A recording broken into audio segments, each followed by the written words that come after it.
تب خدا نے اس کی ہمت بندھائی اور اسے تسلی دیتے ہوئے کہا، میں صرف اس کی رہنمائی نہیں کروں گا بلکہ اس کے ساتھ بھی رہوں گا۔ اس لیے فکر نہ کر، بلکہ آگے بڑھ اور جا کر میرے لوگوں کو مصر کی غلامی سے نکال کر وعدہ کی سرزمین میں جہاں لے جا۔ موسیٰ کو بڑی فکر تھی کہ لوگ کیا کہیں گے۔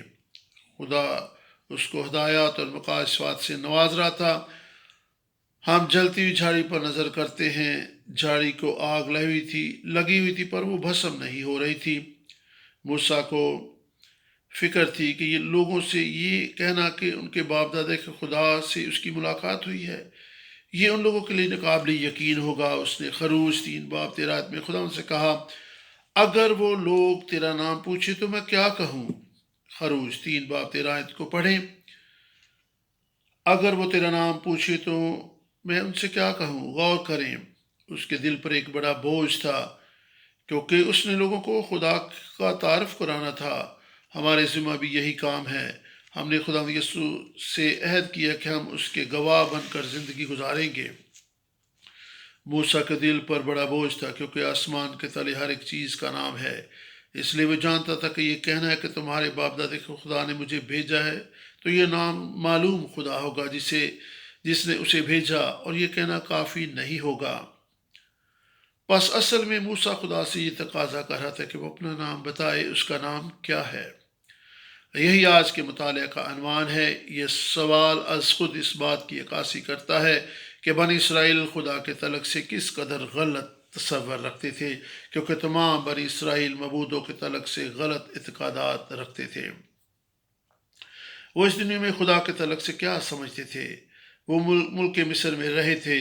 مصر میں تو کئی معبود اور خدا تھے، اور وہ کتنا عرصہ وہاں رہے تھے، 430 برس، حتیٰ کہ موسیٰ جسے فرعون کے محل میں تعلیم حاصل کی تھی، وہ بھی اپنی زندگیوں میں ان خدا اور معبودوں کے تعلق سے الجھن کا شکار تھا۔ پس مصر میں غلامی کی زندگی بسر کرتے وہ کس قدر الجھن کا شکار ہو چکے تھے کہ یہ خدا کون سا خدا ہے۔ اور پھر دوسرا مسئلہ یہ کہ مصر میں تو معبودوں کے نام تھے، اور اسرائیلیوں کو مصر کے ان جھوٹے معبودوں کے ناموں کا بھی علم تھا۔ مصر میں ایک مگرمچھ دیوتا بھی تھا، اور مصریوں کے ایک دیوتا کا نام ٹوٹ بھی تھا، جس کا معنی ہے سیٹی، دھماکہ، اشارہ، چیخ۔ یہ حکمت، علم و معرفت اور جادو ٹونے کا معبود تھا۔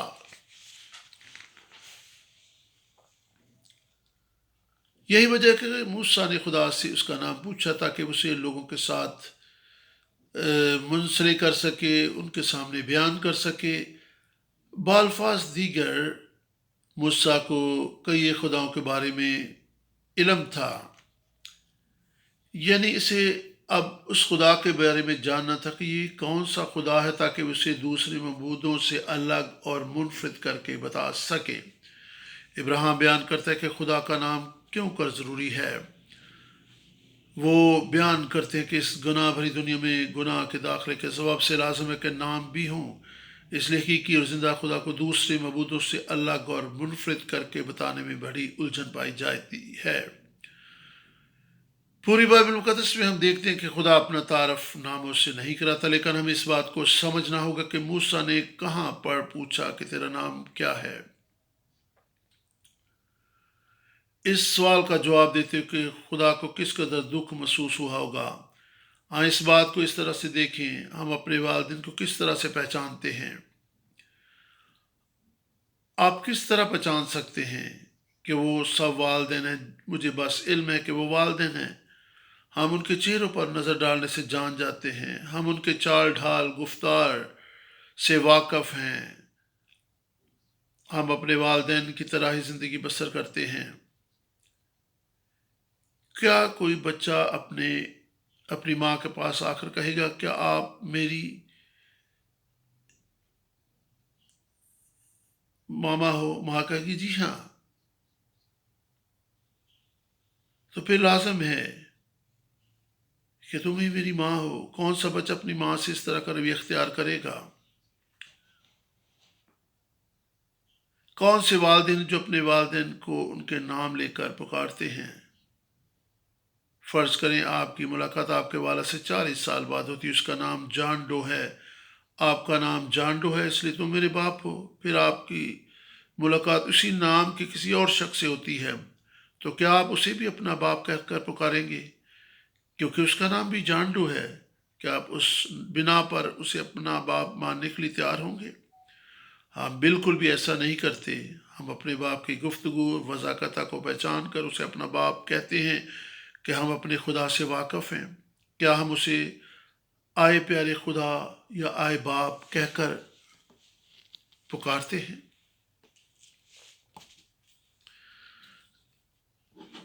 بائبل مقدس بیان کرتی ہے، میری مانند بنو، میرے جیسا دل رکھو، میرے جیسا مزاج اپناؤ، میرے جیسا کردار اور رویہ اپناؤ۔ بائبل مقدس کب کہتی ہے تم خدا کا نام جانو؟ بس ہم دیکھ سکتے کہ جب خدا سے پوچھا گیا کہ اس کا نام کیا ہے تو وہ کس قدر دل شکستہ ہوا ہوگا۔ پہلا کرنتھیوں 8 باب 5 اور 6 آیت میرے ساتھ نکالیے گا۔ پہلا کرنتھیوں، نئے عہد نامہ میں سے پہلا کرنتھیوں 8 باب 5 اور 6 آیت میں خدا کے کلام کو ہم اکٹھے مل کر پڑھیں گے۔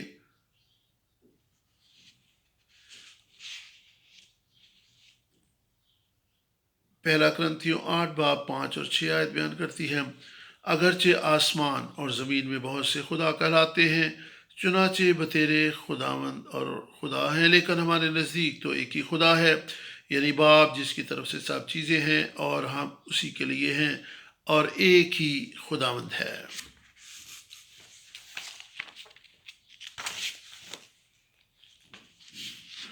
بائبل مقدس کبھی بھی نہیں کہتی کہ تم لازمی طور پر خدا کے نام کو جانو۔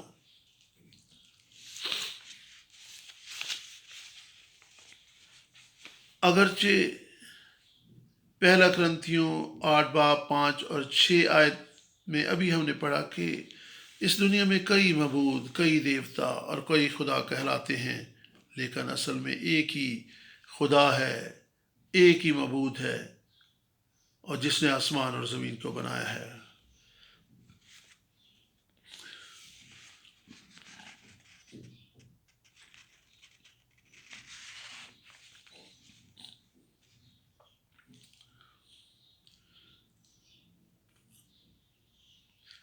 اگرچہ شہر میں کتنی ہی مائیں ہوں، ہم تمام ماں کو یہ ماں کہہ کر نہیں پکارتے، بلکہ ایک ہی شخصیت کو جو ہماری اپنی ماں ہوتی ہے، جس نے ہمیں جنم دیا، ہم اسی ہستی کو ماں کہہ کر پکارتے ہیں۔ فرض کریں کسی بچے کو اپنی ماں سے ڈانٹ پڑتی ہے، لیکن بچہ پھر بھی رینگتا ہوا واپس اپنی ماں کی گود میں ہی جائے گا۔ ماں سے تھپڑ یا ڈانٹ کھانے کے باوجود وہ اپنی ماں کے پاس ہی جاتا ہے، کیونکہ اسے اپنی ماں کی پہچان ہوتی ہے۔ بس جب موسیٰ نے خدا سے پوچھا تیرا نام کیا ہے، تو یہ گویا یہ کہنے کے مترادف تھا کہ ذرا اپنا نام تو بتاؤ۔ خدا باپ ہے، خدا ہمارا باپ ہے۔ بائبل مقدس بیان کرتی کہ اس نے ہمیں جنم دیا ہے۔ بائبل مقدس بیان کرتی کہ اس نے ہمیں کلام کے وسیلے سے پیدا کیا تاکہ ہم اس میں پہلے پھل ہوں۔ بس جب ہم اس سے آئے ہمارے باپ اور آئے خدا کہتے ہیں تو یہ وہی خدا ہے جس نے ہمیں اپنے کلام کے وسیلہ سے جنم دیا ہے۔ جب ہم اس سے اب پوچھتے ہیں کہ تیرا نام کیا ہے، تو خدا اس کے لیے کیا رد عمل ظاہر کرے گا؟ وہ کہے گا بیٹا تجھے یہ بھی علم نہیں ہے، تو میری مانند دکھائی دیتا ہے، ذرا آئینے میں دیکھو تو صحیح، ہم ایک جیسے ہی تو ہیں۔ خدا باپ کی طرف سے یہی جواب ملے گا۔ پھر بھی ہم اصرار کے ساتھ پوچھتے رہے، یہ سب ٹھیک صحیح، لیکن اپنا نام تو بتا، پھر میں ہی تجھے اپنا باپ کہوں گا۔ یعنی باپ کا نام جانے بغیر باپ کو باپ کہنے میں دقت محسوس ہوتی ہے۔ یہ انسانی فطرت ہے۔ جب ایک بچہ اپنے ماں باپ سے کچھ پیسے مانگتا ہے، وہ اپنا پرس کھول کر کہے کہ یہ دیکھ لو، کوئی بھی باپ یہ نہیں کہتا کہ ذرا میرا نام تو بتاؤ۔ اور یہاں پر ایک شخص خدا سے اس کا نام پوچھ رہا ہے، تو بھی ہمارا مہربان باپ ہمیں اپنا نام بتاتا ہے، میں جو ہوں سو میں ہوں، یہی میرا نام ہے، یاوے۔ پس اس نام کا کیا معنی ہے؟ یہ میں ہی ہوں۔ پس اگر کوئی یہ پوچھے تیرا نام کیا ہے، کوئی بھی جواب نہیں دیتا، یہ میں ہی ہوں۔ یہ بڑا عجیب اور ناشائستہ جواب دکھائی دیتا ہے۔ خدا نے موسیٰ کو کون سا پر اسرار اور گہرا سا نام بتایا۔ خدا نے جو نام موسیٰ کو بتایا وہ بڑے گہرے مفہوم کے ساتھ ایک تعلق، بلکہ گہرے تعلق اور رشتے کو بیان کرتا ہے۔ اس طرح کا جواب گہرے تعلق اور رشتے میں ہی پایا جاتا ہے۔ مثال کے طور پر میرا باپ مجھے فون کرے اور میں فون اٹھاؤں اور باپ آگے سے جواب دے، میں تھامس ولیم بات کر رہا ہوں۔ میرا باپ تو کم از کم ایسا نہیں کہے گا، یہ میں ہی ہوں۔ جب موسیٰ نے خدا سے اس کا نام پوچھا تو خدا نے کہا، میں ہی ہوں، پس آپ جاؤ۔ بنی اسرائیل جو خدا کے حقیقی فرزند تھے، انہیں اس سچائی کو سمجھنے میں مشکل تھی کیونکہ وہ معرفت اور دانائی سے معمور نہیں تھے۔ ہمارا مہربان اور طرز سے بھرا خدا انسان کی گری ہوئی حالت سے واقف ہے، اس لیے اس نے موسیٰ کو اپنا نام بتایا اور وہ نام تھا یاوے۔ موسیٰ کے اصرار پر خدا نے موسیٰ کو نام بتایا کہ اس کا نام یاوے ہے، میں ہی ہوں۔ ہمیں خدا کے نام کو جاننے میں نہیں بلکہ اس کی ہستی اور شخصیت کو جاننے میں دلچسپی لینی ہے۔ پیدائش 3 باب 4 آیت 14 آیت۔ اور خدا نے سام سے کہا، اس لیے کہ تو نے یہ کیا تو سب چوپایوں اور دشتی جانوروں میں معلوم ٹھہرا۔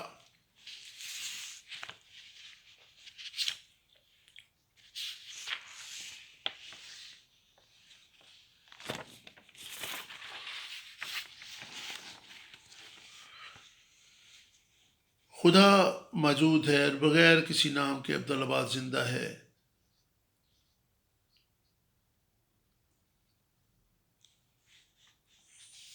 خروج 3 باب 14 آیت میں خدا نے کہا کہ میں ہی ہوں، تو ان سے کہنا کہ میں ہی ہوں نے مجھے بھیجا ہے۔ اور خدا نے موسیٰ سے کہا کہ تو بنی اسرائیل سے یہ کہنا کہ تمہارے باپ دادا کے خدا ابراہیم، اسحاق اور یعقوب کے خدا سے مجھے بھیجا ہے، اور یہی عبدالآباد میرا نام ہے، اور تمام پشتوں اور نسلوں میں یہی میرا نام رہے گا۔ خدا موجود ہے اور بغیر کسی نام کے عبدالآباد زندہ ہے، اسے کسی بھی سہارے کی ضرورت نہیں، خاص طور پر جب اس کے ساتھ ہمارے تعلق کی بات آتی ہے۔ میں جو ہوں سو میں ہوں، میں یاوے ہوں۔ پس خدا نے بنی اسرائیل کو چھڑانے کے لیے موسیٰ کو بھیجا۔ اب مصر کے معبودوں سے اپنے خدا کو الگ سے بیان کر سکتا تھا۔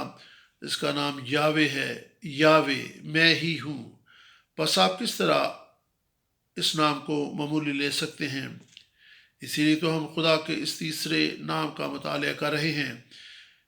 تو خداوند اپنے خدا کا نام بے فائدہ نہ لینا۔ میرا ایمان ہے کہ آج کے مطالعہ سے ہم نے خدا کے تعلق سے مزید جانا ہے۔ میری دعا ہے کہ ہمارا خداوند ہمیں برکت دیتا رہے اور ہمارے دلوں کو اپنی طرف پھیرے۔ وہ ہمارا باپ ہے جس نے ہمیں جنم دیا ہے۔ یہی وجہ ہے اور بالکل واجب اور مناسب وجہ ہے کہ ہم اسے آئے باپ کہہ کر پکارتے ہیں۔ خروج 20 باب 7 ہے، تو خداوند اپنے خدا کا نام بے فائدہ نہ لینا۔ استثنا 5 باب 11 آیت میں بھی یہ حکم ہمیں دیکھنے کو ملتا ہے، اور ہمیں جاننا ہے کہ یاوے کا کیا معنی ہے اور یاوے کی کیا ہستی اور شخصیت ہے، اور وہ کس طرح دوسرے معبودوں سے اعلیٰ اور بالا ہے۔